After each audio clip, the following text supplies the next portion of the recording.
Hello YouTube family members, నమస్తే అండి. మా కార్ని ఇవాళ బెడ్ చేసాము. ఎన్నో డేస్ కాదండి, ఇయర్స్ పిల్లలు పుట్టినప్పటి నుండి అనుకుంటున్నాము కార్ని వెనకాల సీట్ అది మలిపి పెట్టేసి బెడ్ లాగా చేస్తే జర్నీలో పిల్లలు పడుకోవడానికి కన్వీనియంట్గా ఉంటుందని చెప్పేసి చాలా డేస్ నుంచి అయితే అనుకుంటున్నాము. బట్ ఇవాళ అయితే కుదిరింది. అండ్ వెనకాల ఉన్న సీట్స్ అన్నీ వంపేసాము. దానిపైన మా దగ్గర ఉన్న కొన్ని చెక్కలు పెట్టేసి, అండ్ ఇదైతే ఏసీ కంఫర్టర్ అండి, ఇప్పుడే కొనుక్కున్నాము. ఎంత కాస్ట్ ఎంత పడింది దీనికి? 700 అండి. ఇది ఏసీ కంఫర్టరు. అండ్ ఇది ఫోల్డబుల్ బెడ్ ఒకటి ఉంటుంది కదా, నేషనల్ మార్ట్లో ఈ ఫోల్డబుల్ బెడ్ ఒకటి అయితే తీసుకొచ్చుకున్నామండి.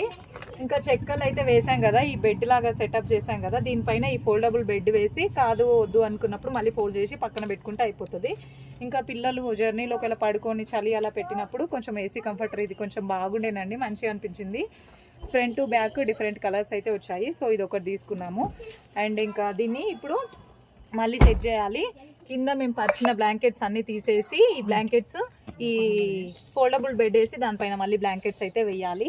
అండ్ ఇదండి వాళ్ళ బ్లాగ్. మీరు ఏమైనా చెప్పాలనుకుంటున్నారా? ఏం చెప్పాలనుకోవట్లేదంట మా వారు. అండ్ నెక్స్ట్ మినీ బ్లాగ్తో మళ్ళీ కలుస్తానండి. వీడియో చూసిన వాళ్ళందరికీ థ్యాంక్ యూ సో మచ్. మరి ఉంటాను.